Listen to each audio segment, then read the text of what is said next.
воқеан бо бунёди иншооту майдонҳои наву замонавӣ кори масъулин дар тайёр ва омода кардани варзишгарони сатҳи байналмилалӣ дошта низ вусъат ёфт. мусаллам аст ки самбо таърихи тӯлонӣ дорад. ин нави гӯштин дар кишвари мо пайравону ихлосмандони зиёде дорад ва яке аз дилбохтагони самбо қаҳрамони барномаамон Дилшод Раҳимов мебошад. маъз шоҳкориҳои ҷаҳонпаҳлавон Саидмоъмин Раҳимов боис шуд то Дилшод ин нави гӯштинро интихоб намояд. албатта мақсади ягонаи Дилшод ин дар оянда фатҳ кардани қуллаи баланди варзишӣ буд. машқу тамринҳои ин намуди гӯштинро аз мураббӣ Суҳроб Шарифхоҷаев меомӯзад. тамошобинони азиз, ҳайати эҷодӣ тасмим гирифтем ки то дар бобати машқу тамрин ва дастовардҳои дастпаравари Федератсияи гӯштини самбо Дилшод Раҳимов каме суҳбат намоем ва сараввал мехостем бифаҳмем ки гӯштин гирифтан дар ин риштаи варзиш мушкил аст? Не, рости гап, ҳамаи намуди варзиш пасту баландиҳои худро дорад ва ман аз хурдӣ ба ин намуди варзиш шавқу рағбати зиёде доштам ва аз хурдӣ мехостам ки ба мисли паҳлавони тоҷик Саидмоъмин Раҳимов як гӯштингири муваффақ гардам ва аз ҳамин сабаб ман ин риштаи варзишро интихоб кардам. беҳтарин. ва аслан ҳар як намуди варзиш ба худ як мушкилӣ дорад, ба худ як пастию баландиҳои зиёде дорад, чун ин мушкилиҳоро пушти сар намудан қабл аз ҳама бояд ҳар як нафар дар назди худ мақсад гузорад ва он машқу тамринҳоеро ки ҳамарӯза иҷро мекунад бояд сидқан иҷро намояд то ин ки натиҷаи онро дар мусобиқаҳо тавонад ки ба даст биёрад. машқу тамринҳо чӣ гуна мегузарад? ҳамарӯза бо ин риштаи варзиш сару кор доред ё ин ки як рӯз пас? умуман нақшаи кории шумо чӣ гуна аст? ман ҳар рӯз қариб ҳамин бегоҳ вақти машқ сар мешавад ва ҳар баъди дарс вақте ки ба хона мераванд хӯроки нисфи рӯзиро мехӯранд. баъд аз он каме дам гирифта ва баъд ба машқ машғул мешавам ва сараввал пеш аз машқ омадан ба машқҳои ҷисмонӣ машғул мешавам, баъд ба бошгоҳи варзишӣ меоям. ҳаст нафаре ки аз рӯи ҳавас ба ин ё он намуди варзиш машғул мешавад. ҳаст нафаре ки гӯем ки сидқан дӯст медораду бо аз рӯи як мақсад, аз рӯи як ҳадаф машқу тамрин менамояд.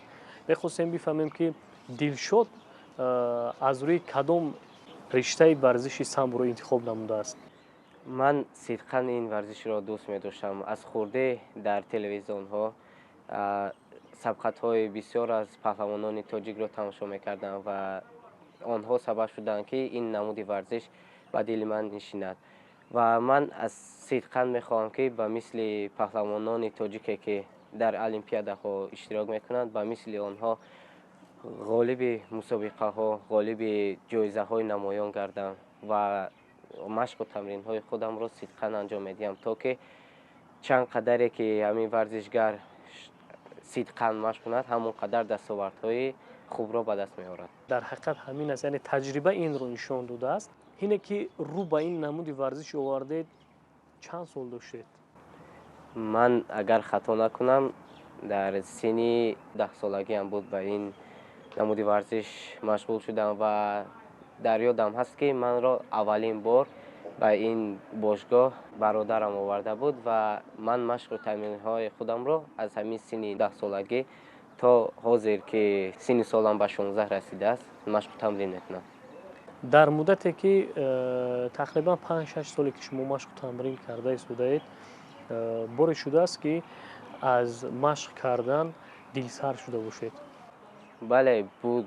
вақте ки ман дар ҳамин баъд аз 3 сол 4 соли машқу тамринҳои худам аз сабаби баъзе бемориҳо ба беморхона афтодам ва дар он ҷо вақте ки амин 1-2 моҳ ба машқу тамрин машғул нашудам, дар он ҷо дилам аз машқ монд, зеро чанд қадаре ки ҳамин машқу тамринҳоро агар танаффус кунем дар мобайни машқу тамринҳо, бадани ман ба машқу тамринҳои зиёд дигар тоб наовард ва чӣ гӯям танбал ҳам бигӯем шудам. Вақте ки бо дастгирии тағоям ва бародарам ки манро бисёртар ба машқу тамрин даъват карданд, гуфтанд ба машқ бирав ва организмат боз одат мекунад ва бо суханҳои онҳо гӯш кардам ва боз ба тамрин машқу тамрин шурӯъ кардам ва бадани ман одат кард ки ба машқу тамринҳои зиёд боз тоб орад ва то ҳол ман ба машқу тамринҳо идома дода истодам. чуноне ки маълум шуд, Дилшод нозикиҳои гӯштини самборо аз мураббӣ Суҳроб Шарифхоҷаев меомӯзад. дар ҳоли ҳозир мураббӣ Суҳроб Шарифхоҷаев маҳфили самборо дар муассисаи давлатии Наврӯзгоҳи пойтахт ба роҳ мондааст, ки дар толор барои хуб гузарондани машғулиятҳо шароитони созгор мебошад. албатта қаҳрамони барномаамон дар ибтидо ба мушкилиҳои зиёде рӯбарӯ шуд, вале дақиқ назарӣ ва иродаи мустаҳкамаш ба ӯ даст дод то аз душвориҳо барояд. чун дар мусобиқаи аввал натиҷаи манзур карда қонеаш накард, дилшикаста нашуд ва роҳи халосиро аз вартаи ноумедиҳо дар пайвастаи тамринҳо дид.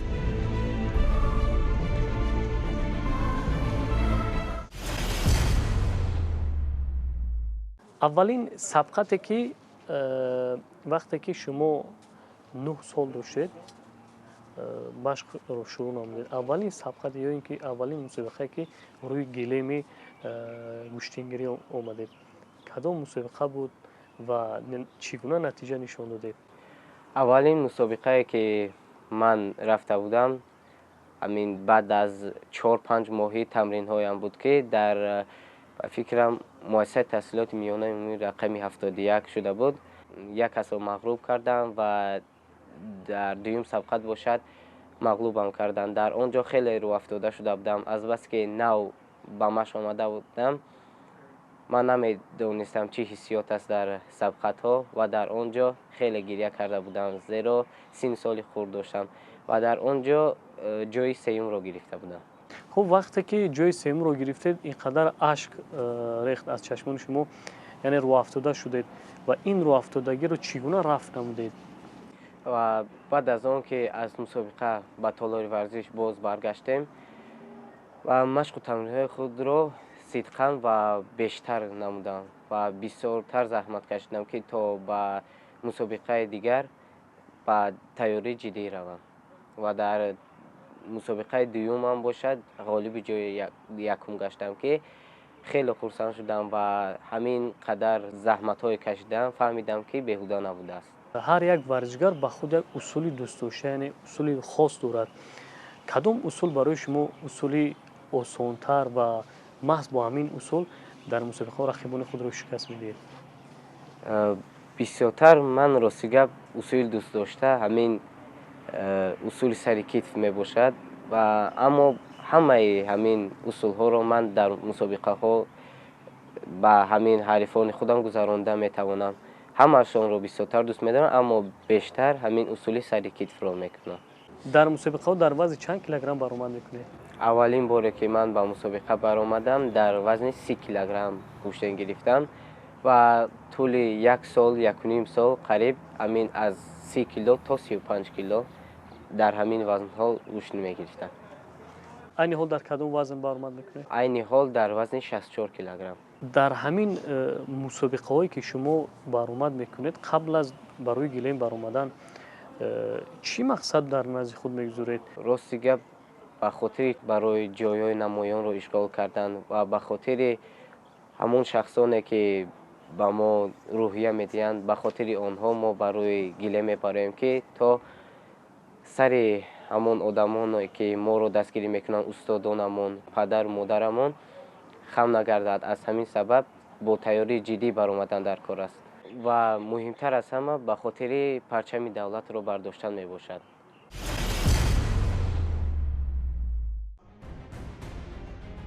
дуруст аст ки мусобиқа ба мураббӣ имкон медиҳад ки шогирдаш то кадом андоза аз нозикиҳои ин ё нави варзиш баҳравар гаштааст. Гарчанде Дилшод дар дуюмин мусобиқа майдонро бе дастоварде тарк накард, вале аз камбудӣ орӣ набуд.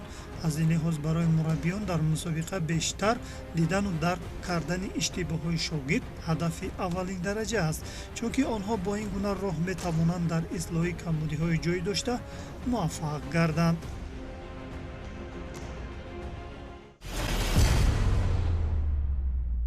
кадом сол шумо дар мусобиқаи ҷумҳуравӣ ҳунару истеъдоди худро санҷидед? аввалин боре ки мусобиқаи ҷумҳурӣ рафтам соли 2022 буд ба фикрам. дар он ҷо бо рақиби дуюми худам мағлуб шудам, ки дар он ҷо хеле рӯафтода шуда будам. зеро ин аввалин мусобиқаи ҷумҳуриявӣ ман буд, ки аввалин бор буд ки ман дар ин мусобиқа пои худамро дар гиле мондам ва як касро мағлуб карда будам, аммо ин ҳам кофӣ набуд, зеро ҳамин ҳамвазнони ман хело зиёд буданд ва дар сабқати дуюмам мағлуб шудам ва дар он ҷо хеле рӯафтода шуда будам. ва баъд аз он ҷо ба хона омадам ва машқу тамринҳоро идома додам ва баъд аз ҳамон буд ки ман ба беморхона афтодам ва ҳамон вақт машқро канор гузоштам. хуб, боз дар кадом мусобиқаҳо иштирок кардед, натиҷаи беҳтар нишон додед? ман бисёртар дар мусобиқаҳои шаҳрӣ иштирок кардам ва дар мусобиқаҳои ҷумҳуриявӣ бошад 2 бор иштирок кардам ва дар якеаш сазовор ҷои намоён гаштам ва дар дигареш бошад мағлуб шудам, ки ин хеле боиси рӯафтода шудани ман шуд ва баъд аз он боз машқу тамринҳоро баъд аз ҳамон мусобиқа вақте ки канор гузошта будам, баъд аз чанд моҳ пас боз шурӯъ кардам ва мехостам ки парчамбардори давлату миллати худ гардам ва ҳоло бошад машқу тамринҳои худамро идома дода истодам ва мехоҳам ки дар берун аз кишвар сазовори ҷойҳои намоён гардам ва дар ин роҳ устодонам маро дастгирӣ мекунанд. аслан аз нигоҳи шумо варзишгар бояд дорои кадом хислатҳо бошад? варзишгар сараввал бояд хоксор бошад, қадри худро нигоҳ дорад ва ба хурдсолону калонсолон эҳтиром намояд ва дар асл бояд меҳнатдӯст бошад. хуб, умуман дар толори варзишӣ шароитҳо чӣ гуна аст? хуб, дар кадом сатҳ қарор дорад шароитҳо? миннатдории худро ба пешвои миллат мерасонем, ки дар тамоми гӯшаву канори кишварамон толорҳои варзишӣ хеле хуб ва бо асбобҳои машқӣ зиёде ба мо наврасон муҳайё карданд ва мо аз ягон чиз танқисӣ надорем ва роҳи мо боз аст барои машқу тамрин кардан ва аз мо танҳо машқ кардану парчами давлатро бардоштан мебошад.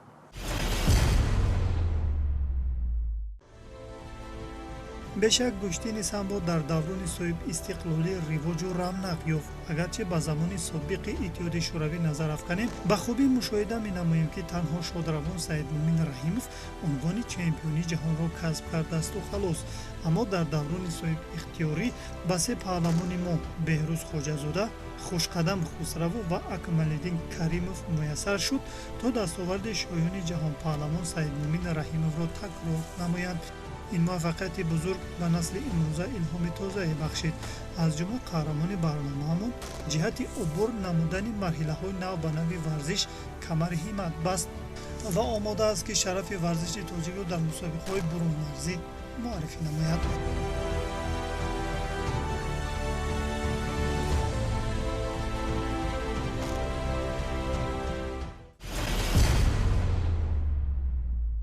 устодам Шарифхоҷаев Суҳроб хеле устоди ҷиддӣ аст ва гоҳ вақте мешавад ки бо мо ҷиддӣ рафтор мекунад ва гоҳе мешавад ки бо мо меҳрубонона рафтор мекунад ва бо ҳамаи шогирдҳояш як рафтор мекунад ва хело ҷиддӣ мебошад дар вақти машқу тамринҳо.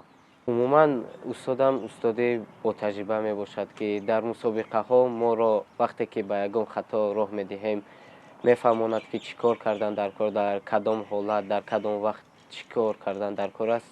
хеле ҷиддӣ ҳамин усулҳоро ба мо ёд медиҳад, ки дар мусобиқаҳо вақте ки дар толори варзиш як усулро нишон медиҳад, бисёртар талаб мекунад, ки дар ҳамин мусобиқаҳо ҳамонро ҷиддитар истифода барем ва дар мусобиқаҳо мефаҳмонад, ки чӣ тавр ин корҳоро кардан лозим аст. соли ҷорӣ оё дар ягон мусобиқаи ҷумҳуравӣ баромад кардаед? бале, ҳамин як моҳ мешавад қариб, ба наздикӣ ҳамин дар ноҳияи Файзобод вақте ки ба сабқат рафта будем, бисёр аз ҳамин шогирдҳои устод Шайххоҷаев Суҳроб рафта буданд, ки дар он ҷо ҷойҳои намоёнро гирифтанд. ман ду рақиби худро шикаст додам ва бо ҳамдастаи худам рақобат кардем ва дар ҳамдастагии худам бой додам ва ман ҷои сеюмро ишғол кардаму ӯ ба финал баромад ва дар финал ӯ ҷои аввалро гирифт ва фарқ надорад, ки мо кадомамон ҷои якум, кадомам ҷои сеюмро мегирем. аз ҳама муҳимтар ҳамин ҳамдастагони мо бояд ҷо мегирифтанд дар он ҷо. вақте ки ҷои дуюм сеюмро мегиред, чӣ гуна ин натиҷаро қабул мекунед? аз ин натиҷаи нишондодаи худ розӣ ҳастед? агар ман донам, ки дар шогирди устоди худам мағлуб мешаванд, ин ягон ҷои норозигӣ нест, зеро мо дар зери дасти як мураббӣ мо машқу тамринҳои худамон иҷро медиҳем ва дар мусобиқаҳо аз ҳама муҳим бояд мо медал ба даст орем. танҳо мехоҳем, ки устодамон дар назди дигар устодон обрӯи баланд дошта бошад. баъди муваффақ гаштан дар мусобиқаи ҷумҳуравӣ Дилшод ба хубӣ пай бурд, ки заҳмату ранҷ кашидаи мураббӣ то куҷо қадр дорад, чунки натиҷаи кори самаровари мураббӣ танҳо дар мусобиқа маълум мегардад ва ӯ аз он хушҳол буд, ки зери роҳбарии устодаш ба гирифтани ҷоиза шарафёб гашт. аз он рӯз эътиборан вай дар толор намуна гардид.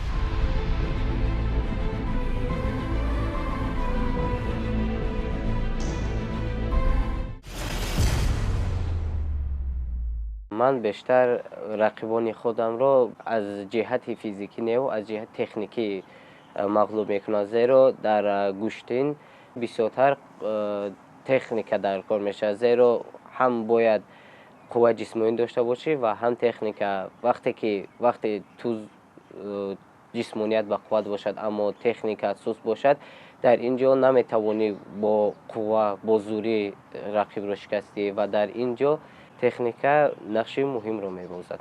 аз ҳамин гӯштингирони ватаниамон бештар ба шумо гӯштингирӣ кадом варзишгарон писанд аст ва мехоҳед, ки дар оянда мисли он кас шавед? қаблан ман рақобатҳои Беҳрӯз Хоҷазодаро тамошо мекардам, ки ӯ ҳамин дар риштаи самбо машқ мекард ва қаҳрамони ҷаҳон шуд. баъд вақте ки ӯ риштаи варзишашро иваз кард ва ба зудо гузашт ва ман майли худамро ба зудо ниспоридам ва бештар зудочиёни кишварро рақобатҳояшонро нигоҳ мекардам, ки аз ҳама варзишгари сангинвазни зудочии кишварамон Тимур Раҳимовро тамошо мекунам, ки як сабқаташро тамошо карда будам бо яке аз қаҳрамонони Фаронса, ки ин хеле хуб буд. вақте ки як варзишгари тоҷик бо як қаҳрамони бозиҳои олимпӣ Теди Ринер мебошад, ки хело ҳамин сабқат ба ман маъқул шуд ва ман мехоҳам, ки ба мисли ҳамин варзишгарони кишварамон, ки дар мусобиқаҳои олимпӣ ҷойҳои намоёнро ишғол карда истоданд, мехоҳам ба мисли онҳо як варзишгари муваффақ шавам ва парчами давлати хешро баланд бардорам. барои роҳ ёфтан ба мусобиқаҳои ҷаҳонӣ ва бозиҳои олимпӣ чӣ ҳадафҳоро бояд ҳар як шахс дар назди худ гузорад? умуман чӣ мақсад бояд дар пеши худ гузорад, ки ба ин мусобиқаҳои бонуфуз қадами худро гузорад? сараввал бояд машқу тамринҳои зиёдро анҷом диҳад ва машқҳояшонро хубтар анҷом диҳанд ва фосила напартоянд дар мобайни машқҳояшон. аз ҳама муҳимтар дар варзишгар ин рӯҳияи худро баланд бардоштан мебошад, ки ҳаст устодон ва ҳаст наздиконе ки рӯҳияи варзишгаронро баланд мебардоранд. Аз ҳама рӯҳияи баландро мебардоштаги одам ин устодаш мебошад, ки устод вақте ки мегӯяд ки ҳамин машқро анҷом деҳ ту қаҳрамон мешавӣ, ҳатман бояд ба суханои устод гӯш диҳӣ ва ҳамаи варзишгар бе дуои устод ва бе суханои устод ба дараҷаи баланд рафта наметавонад. дар баробари машқу тамрин кардан ва дастовардҳои хубро ба даст овардан, хуб мехостем бифаҳмем ки Дилшод яъне хонишаш дар мактаб чӣ гуна аст, яъне таҳсил дар мактаб чӣ гуна аст? таҳсил дар мактаб хеле хуб ба мисли ҳамин машқу тамринҳоямон мебошад, зеро варзишгаре ки агар савод надошта бошад, аз ӯ варзишгари хуб намебарояд ва инро ҳар дафъ устодамон ба мо мегӯяд, ки ҳар як варзишгар бояд дорои саводи хуб бошад ва агар ҳамин саводи кофӣ надошта бошӣ, дар мусобиқаҳоям наметавонӣ ки ҷои намоёнро ишғол кунӣ, зеро ҳамаи чӣ бо ҳамин иҷрои ақл ҳамаи чӣ кор мекунад. бештар ба кадом фанҳои дақиқ таваҷҷӯҳ доред? ман бештар ба фанҳои таърих ва фанҳои алгебра ва ҳаминҳо бисёртар завқ дорам. дар кадом озмунҳо иштирок кардаед? дар озмуни ноҳиявӣ аз забони англисӣ иштирок кардам ва дар ноҳиявӣ ҷои сеюмро ишғол кардам. Азбас ки ман ҷои сеюм будам, маро ба озмуни шаҳрӣ равона кардан, аммо ин хело натиҷаи хуб аст барои як варзишгар. Мехоҳам ки ман ба мисли устоди худам як мутахассиси ин соҳаи варзиш шавам. ҳамин тариқ Дилшод Раҳимов дар корномаи варзишиаш танҳо қувваашро дар мусобиқаҳои дохил санҷида муваффақ шудааст. Албатта ине ки як паҳлавон ба майдони мардонагӣ рӯ меорад, таваҷҷӯҳаш ба бозиҳои миллӣ ва эҳё бахшидани он дучанд мегардад, яъне ӯ хоҳу нохоҳ ба омӯзиши нозикиҳои гӯштини миллӣ низ мепардозад ва он низ қувваашро дар мусобиқаҳои гӯштингирӣ низ сарбаландона санҷидааст. аммо вай танҳо як мақсад дорад: бештар шарафи варзиши тоҷикро дар мусобиқаҳои бурунмарзӣ санҷидану парчами миллатро парафшон намудан. умед аст ки ин орзуву ормонҳои накӯии самлучаи Наврас амалӣ хоҳад гашт.